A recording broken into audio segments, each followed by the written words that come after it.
नमस्ते। आज हम एक नया विषय देखेंगे। प्रेम क्या है और ये जीवन में क्यों जरूरी है।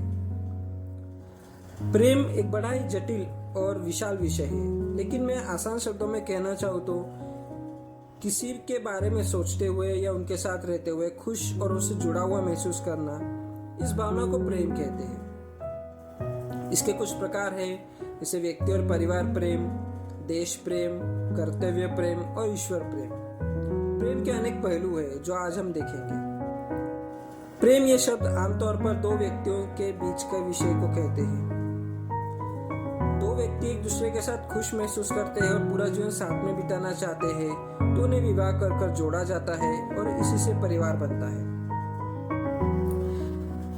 परिवार में सिर्फ खून के नाते नहीं बल्कि दोस्त भी परिवार में ही आते हैं। सेक्स यानी संबंध रखना, ये प्रेम की अभिव्यक्ति में से एक है और ये प्रेम के रिश्ते को और मजबूत बनाती है और व्यक्तियों को जोड़ के रखती है। ये प्रकृति के नियम अनुसार भी जरूरी है। मनुष्य और यहाँ तक कि सारे प्राणियों के पुनर्जीवन के लिए ये आवश्यक है। फिर है सच्चा प्रेम। सच्चा प्रेम बिना किसी शर्त या बिना किसी मांग के प्यार करने को कहा जाता है। बहुत कम लोग इतने खुश नसीब होते हैं जिन्हें सच्चा प्रेम मिलता है। यह सामाजिक स्थिति, पैसा, शारीरिक बनावट, इन सब चीजों से परे होता है, क्योंकि ये चीजें बदल सकती है, लेकिन सच्चा प्रेम नहीं बदलता। प्यार का एक पहलू है, मतलब दूसरों की खुशी में खुश महसूस करना और दुख में दुखी महसूस करना। यह बहुत बड़ी भावना है। यह भावना ही हमें उस व्यक्ति को हमेशा खुश रखने की कोशिश करते हैं हम, और इसी के लिए सारे कर्म करते हैं। इसी से परिवार जुड़ा हुआ रहता है, और परिवार होता है इसलिए तो हमें घर आने की भावना होती है, क्योंकि घर पे कोई तो हमारा प्यार से इंतजार करता होता है। फिर है बलिदान और त्याग। प्रेम में हर समय कुछ न कुछ आपको देना होता है और बलिदान देना होता है। ये हो सकता है आपका समय हो सकता है, पैसा हो सकता है, यहाँ तक कि आपके सारे कर्म हो सकते हैं।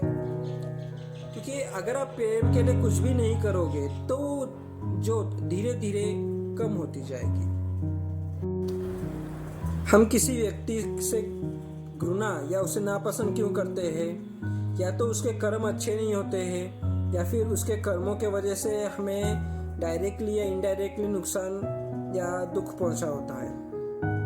लेकिन ये घृणा जब बढ़ जाती है तो ये दोषारोपण, क्रोध, प्रतिशोध की अग्नि में बढ़ जाती है, और इस अग्नि में वो व्यक्ति स्वयं ही नष्ट हो जाता है। क्षमा करना इस घृणा के चक्र तोड़ने के लिए और प्रेम को पुनर्जीवित करने के लिए पहला कदम है। वासना। प्रेम जब वासना में रूपांतर हो जाता है तो वो गलत हो जाता है। वासना मतलब किसी भी व्यक्ति या वस्तु या चीज को पाने की बहुत तीव्र भावना, जो कोई भी सही या गलत रास्ता अपनाकर हम करना चाहते हैं।